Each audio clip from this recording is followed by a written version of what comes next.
அப்போ உண்மையான பிரச்சனை என்னென்னா சார், இதில் ஒரு 36 வருஷம் 37 வருஷமாக பெரிய போராட்டங்கள் உங்களுக்கும் தெரியும்.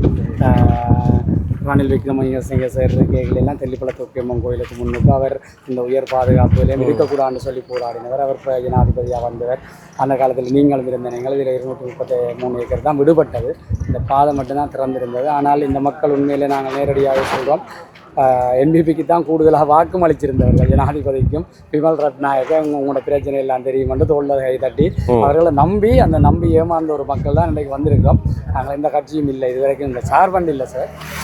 இந்த பிரச்சனையை எங்களுக்கு நீங்கள் இந்த பிரச்சனையை எப்படி இதை முடிச்சு தர போகிறீங்களன்றது தான் எங்கள்ட கேள்வி. ஏன்னா இப்படி வந்து வெயிலுக்கு கஷ்டப்பட்டு வயசு போகிற நேரம் சாக கிடந்து எங்கள்ட இடத்துல போய் சாகணுமென்று ஏக்கத்தோடு இருக்கிற மக்களுக்காக நாங்களும் அவைகளோடு சேர்ந்து ஈடுபட்டு இப்படியே நாங்கள் போராடுறோம். இதில் வந்து நீங்கள் ஏற்கனவே உங்களை ஒரு இல்லை இது சம்மந்தமாக வழக்கு நடக்குது. இப்போ மாறி அங்கே ஒவ்வொரு வெள்ளிக்கிழமையும் மயிலிட்டியில் நடக்கிற போராட்டத்துக்கு பிறகு நாங்கள் நினைக்கிறோம் அதில் விளைவாகத்தான் கடந்த 1ஆம் தேதி இந்த வழக்கு நீதிமன்றத்தில் வந்தது. மேன்முறையீட்டு நீதிமன்றத்தில் இந்த வழக்கு வந்தது. அப்போ ஏற்கனவே அந்த வழக்கில் அந்த இராணுவ வைத்தியசாலை என்னன்னு சொல்லி ஒரு தனியார் காணியில் அது சம்பந்தமாக அந்த காணி உரிமையாளர்கிட்ட பேரும் அந்த வழக்கில் இருக்குது. அப்போ அது தொடங்குகிற நேரம் சுவிதன் கொண்டு போய் காட்டி நாங்கள் அது சம்பந்தமாக நீதிமன்றத்துக்கு அறிவித்து நீதிமன்றம் அதை ஏன் அப்படி அதில் கட்டப்படுது என்ற கேள்வியெல்லாம் கேட்டிருந்தது. இப்போ இந்த போராட்டங்களோட விளைவாக 1ஆம் தேதி நீதிமன்றத்தில் அவையில் சொன்னது 1 மாத அவகாசம் தாங்கோ, நாங்கள் எவ்வளவு காணி விடுவிக்கலாம்ன்றதை உடனடியாக விடுவிக்கலாம்ன்றதை நீதிமன்றத்துக்கு அறிவிப்போம்னு சொல்லியிருக்கிறோம். சரி, அப்போ நாங்கள் சொன்னோம் இது 2013ஆம் ஆண்டு தாக்கல் செய்யப்பட்ட வழக்கு. அதில் அந்த வழக்கில் இருக்கிற பகுதியில் நிறைய பகுதி விடுவிக்கப்பட்டது உண்மை. ஆனால் விடுவிக்கப்படாத பகுதி இருக்குது. விசேஷமாக பலாலி கிழக்கில் விவசாய காணிகள் நிறைய இருக்குது.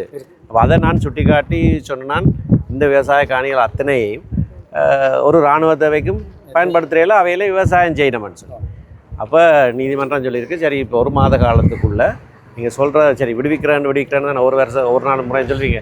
எந்த பகுதியை விடுவிக்கிறேன்ற விளக்கத்தை நீதிமன்றத்துக்கு ஆவணத்தின் மூலமாக தெரியப்படுத்துங்க. நீங்கள் விடுவிக்கிறாண்டா அதை சொல்லுங்க, எவ்வளோன்னு சொல்லுங்கன்னு சொல்லியிருக்கு. அப்போ அதுதான் இப்போது இருக்கிற நிலைமை.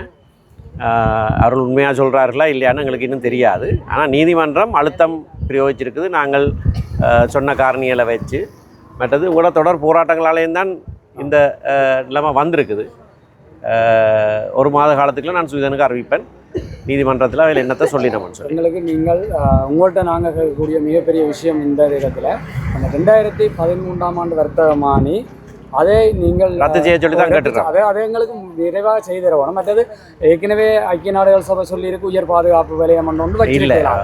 அதே மாதிரி இது சட்டவிரோதமாக மக்களுடைய உறுதிக்காணிகளை இவியல் அடாத்தாக கெசட் பண்ணிடலாம். அப்போ அந்த விஷயங்களை எடுத்துக்கொண்டு இந்த விமான நிலைய விஸ்தரிப்பண்டு இப்போ சாட்டு சொல்லி கொண்டிருக்கணும். அதில் என்ன நடந்தாண்டா 2013ஆம் ஆண்டு வர்த்தமானி உங்களுக்கு தெரியும். அந்த நேரம் நாங்கள் வந்து தான் அந்த வழக்குகள் தாக்கல் செய்தது. ஒரு 10,000 பேர் வருவினோன்னு சொன்னால் கடைசியாக 2176 காணி துண்டுகளுக்கு நாங்கள் வழக்கு வச்சது. சுவிதன் தான் அவ்வளவு காணி உறுதிகளையும் சரி பார்த்து கொண்டு வந்து தந்து அந்த வழக்கு வச்சது. 2015 இருந்து 19 வரைக்கும் நிறைய அதில் விடுவிக்கப்பட்டது. 6000 சொச்சம் இருந்தது. இப்போ 3000க்கும் குறைவாக குறைக்கப்பட்டிருக்கு. ஆனால் மிகுதியும் விடுவிக்கப்பட வேணும். இப்போ நாங்கள் சொல்கிறோம் என்னென்னா அந்த வர்த்தமானியை முழுசாக இல்லாமல் பண்ணணும். ஏன்னா அவையில் என்ன செய்ய பார்த்தவில்லைண்டா விடுவிச்ச பகுதியை அந்த வர்த்தமானிலேருந்து விலதை பார்க்கணும். ஏன்னா மீதியை வச்சிருக்கிறாங்க. நாங்கள் தினம் அப்படி செய்யலாது. ஒரு வர்த்தமானி பிரசுரத்தில் முழுதையும் சொன்னது. வெவ்வேறு காணியாக தனித்தனியாக செய்திருந்தால் அது வேறு கதை. இது ஒரு பிரசுரத்தில் முழு காணியையும் சொன்னது. அப்படியே அதை முதல் ரத்து செய்ய வேணும். அதை ரத்து செய்து போட்டு தான் நீங்கள் மிச்ச அலுவலம் பார்க்கலாம்னு அது இன்னும் செய்ய இல்லை. அது சம்மந்தமாக இது உங்களோட வழக்கு இருக்கிறது வந்து மேன்முறையீட்டு நீதிமன்றத்தில்.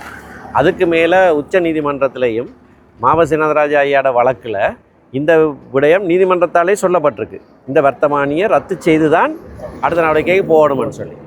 ஆனபடியாக அந்த வர்த்தமானியை ரத்து செய்ய வேணும். அதுக்குள்ள இப்போ கடைசியாக நடந்ததை தான் நான் உங்களுக்கு சொன்னேன். நீதிமன்றம் நாங்கள் சொன்னாங்க இது விவசாய காணியை தேசிய பாதுகாப்புன்ற போர்வைக்கில் வச்சிருக்கிறதுல ஒரு அர்த்தமும் இல்லையாண்டு. அப்போ அது நீதிமன்றம் ஏற்றுக்கொண்டு அவைகளுக்கு ஒரு அழுத்தம் பிரயோகிச்சிருக்கு. இப்போ கடைசியாக நீங்கள் அதை உடனடியாக நீங்கள் விடுவிக்கிறேன்னு நான் சொல்லி நான் சொல்கிறபடியாக ஒவ்வொரு முறையும் வந்து விடுவிக்கிறேன்னு சொல்லி கொண்டிருக்காமல் 1 மாத காலத்துக்குள்ள எவ்வளோத்தை உடனடியாக விடுவிக்கிறீங்கன்றதை மன்றுக்கு அறிவிக்க சொல்லி இடத்தையும் பரப்பையும் விஸ்தீரணத்தையும் நீதிமன்றத்துக்கு அறிவிக்க சொல்லியிருக்கு. அது எனக்கு தெரிய எங்களுக்கும் அறிவித்தல் கொடுக்க சொல்லியிருக்கு. இதில் சார் இன்னொரு விஷயம் வந்து இப்போ விவசாய காணிகளில் வந்து ராணுவம் வச்சுக்கிற பிரச்சனை இல்லை தகவல் சொன்னீங்க. அதில் அவையில் இன்னொரு பக்கத்தால் மூவ் பண்ணி கொண்டு வரீங்க ராணுவம் செய்கிற ஃபார்மிங் திணைக்களப்படுத்துறது. இதை வந்து சிவில் பாதுகாப்பு திணைக்களம் செய்கிற விவசாயத்தை உடனடியாக நிப்பாட்டுறது சட்ட ரீதியாக நீங்கள் என்ன செய்ய போறீங்களா? ஏனெண்டா எங்களோட வீடுகளை கோயில்களை அது இடிச்சு தான் செய்யணும். அது அவையில் சொன்னது நீதிமன்றத்தில் விவசாய திணைக்களம் அறிவிச்சிருக்கா இந்த காணிகள் தங்களுக்கு தேவையில்லை அறிவிச்சிருக்கு. அப்போ அதனுடைய தான் உடனே நான் சொன்னேன். அப்படி என்றால் உடனே மக்களுக்கு அதை கொடுக்கணும். மாவட்டங்களே அரசாணிலாம் அதான் இப்போ தான் முதல் தடவையாக இந்த விவசாய திணைக்களம் இதுக்குள்ள தலையிட்டு இருக்குது வழக்கில். ஆனால் அவையில் சொன்ன விஷயம் வந்து தேவையில்லை என்று சரிதானே அது சொல்லப்பட்டது நீதிமன்றம். ஆனால் சார் இந்த குடும்ப சிட்டி இருக்குல்ல குடும்ப சிட்டியால் உள்ள வரைக்கும் அந்த கண்ணையாட்டு அந்த இந்த இது தான் சொல்கிறேன். அதில் வந்து ஆர்மி ஃபார்ம் பண்ணும் அதோட ஒரு திணைக்கள இதாக இப்போ என்னடா இப்போ நாங்களே எல்லா இடமும் யாரை சந்தித்தாலும் ஆர்மி விவசாயம் செய்து கடை செய்து அதை செய்து முறைப்பாடு செய்ய அவையில் அதை ஒரு திணைக்களமாக கொண்டு வந்தால் ஒரு கட்டத்தில் சார் அவைகளுக்குரிய சம்பளம் கூடி தேசிய பட்டியலால் பாதுகாப்புன்றதுக்கு வராது. இல்லை நானும் அப்படி தான் விவசாய திணைக்களத்தை பற்றி கதைக்க தொடங்கினோடனே நானும் நினச்சேன் இது ரெண்டாவது புது விஷயமா இருக்குன்னு. ஆனால் சொன்ன விஷயம் வந்து விவசாய திணைக்களம் தேவையில்லைன்னு சொன்னேன். அப்போ நாங்கள் சொன்னோம் தேவையில்லைன்னு விவசாய திணைக்களம் சொல்லியிருக்கு. மற்றது இராணுவம் விவசாயம் செய்கிறதுக்கு சட்டத்தில் அனுமதி இல்லை. இல்லை இராணுவம் விவசாயம் செய்கிறதுக்கு சட்டத்தில் அனுமதி இல்லை, இராணுவ சட்டத்திலையும் அனுமதி இல்லை இதுதானே. அப்போ அதை சொன்னோடனே இல்லை நாங்கள் விடுவிக்கிறோம்னு சொல்லிட்டோம். விடுவிக்கிறேன்னா உடனடியாக அறிவிக்க சொல்லிடுறோம். சார் இதை இப்போ இங்கே இருக்கிற ராணுவம் சரி மற்றவர்களும் சொல்கிறாங்க எங்களுக்கு மேலிடத்தில் இருந்து இங்கே ஓடர் வர வேணும் நாங்கள் அதை விடுவோம். ஆகவே இது ஒரு பாராளுமன்ற ஆட்சி நடைபெற நாட்டில் பாராளுமன்றத்தின் ஊடாக இதுக்கு என்ன தீர்வு எடுக்கலாம்? பாராளுமன்றத்தில் எல்லோரும் பாராளுமன்றத்தில் எல்லாரும் சொல்லி இருக்கணும். ஆனால் நீதிமன்றத்தால் தான் இதுக்கு விட வருது சரிதானே. 2003ஆம் ஆண்டுலேருந்து காணிகள் விடுவிக்கப்பட்ட முழுக்க நீதிமன்றத்தில் சொல்லி தான் விடுவிக்கப்பட்டிருக்கு. இப்போ இந்த வழக்கில் தான் இப்போ இது இந்த நிலைமைக்கு வந்திருக்கு. இப்போ நீதிமன்றத்தில் 1 மாதத்துக்குள்ள சொல்கிறேன்னு சொல்லியிருக்கு தானே. பார்ப்போம் என்னதான் சொல்லினோன்னு பார்ப்போம். நீதிமன்ற வழக்குகள் நடக்க எங்களுக்கு சார்பான பதில்கள் குறைவாக இருக்கிற பட்சத்தில் எங்களுக்கும் அறிவிச்சா நாங்களும் அதுக்கு ஒத்துழைப்பு வழங்குவோம். அந்த நாடுகளில் எங்களோட பிரதேசங்களில் ஒரு கவனிப்பு செய்து இன்னும் நீதிமன்றத்து இதுக்கும் எங்களுக்கு அன்னைக்கு நாங்கள் வந்த நேரம் சொன்னது 1ஆம் தேதி வழக்கு வருதுண்டு. 1ஆம் தேதி தான் அந்த அறிவித்து சொல்லப்பட்டது சரிதானே. இப்போ 1 மாதத்துக்கு எங்களுக்கு அறிவிக்க சொன்னது வந்து அதில் நீதிமன்றத்துக்கு தேதி கொடுக்கல. நீதிமன்றம் நீண்ட தேதி ஒன்று கொடுத்துருக்கு. ஆனால் 1 மாதத்துக்குள்ளே அறிவிக்க சொல்லியிருக்கு. அடுத்த வழக்குக்கு நாங்கள் ஒரு கவனிப்பு செய்தா என்ன வழக்குக்கு இப்போ கோர்ட்டுக்கு முன்னாலே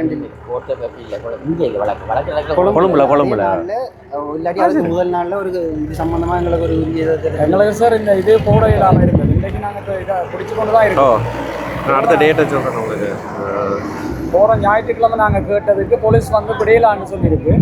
நாங்கள் ஒரு அந்த நிழல் கொட்டகை அமைக்கிறது சொன்னாங்க. ரீசன் தான் பிள்ளையாக இருக்குது. அங்கே விமல் வீரவம்சா கோட்டைக்கு முன்னுக்கு பந்தல் போட்டு போலீஸ் அகட்டினது. இதை விட்டால் பிறகு தங்களுக்கு பிரச்சனை வரும். அப்படியே பிரச்சனை இருக்கா? இல்லை சட்ட ரீதியாக எங்களுக்கு அந்த நிழல் என்ன வயசான அக்கள் பிள்ளைகள் இருக்கணும். சரி இங்கே அடுத்த தேதி வந்து செப்டம்பர் 4ஆம் தேதி. இங்கே ஜூலை 1ஆம் தேதி என்ன சொன்னா 1ஆம் தேதி வந்தது. அடுத்தது செப்டம்பர் 4ஆம் தேதி வழக்கு வருது. அது ஃப்ரைடே வருது சரியா. அடுத்த தேதி செப்டம்பர் 4. ஆனால் செப்டம்பர் 4 என்றாலும் 1ஆம் தேதி சொல்லியிருக்கு இந்த மாத கடைசிக்குள்ளே பதிலை சொல்ல சொல்லி சரிதானே. போலீஸாருக்கு இந்த இது நல் தொடர்பாக ஒரு தீர்வு என்ன செய்யலாம்? அவையல் போடையிலாதான்னு சொல்கிறீங்க.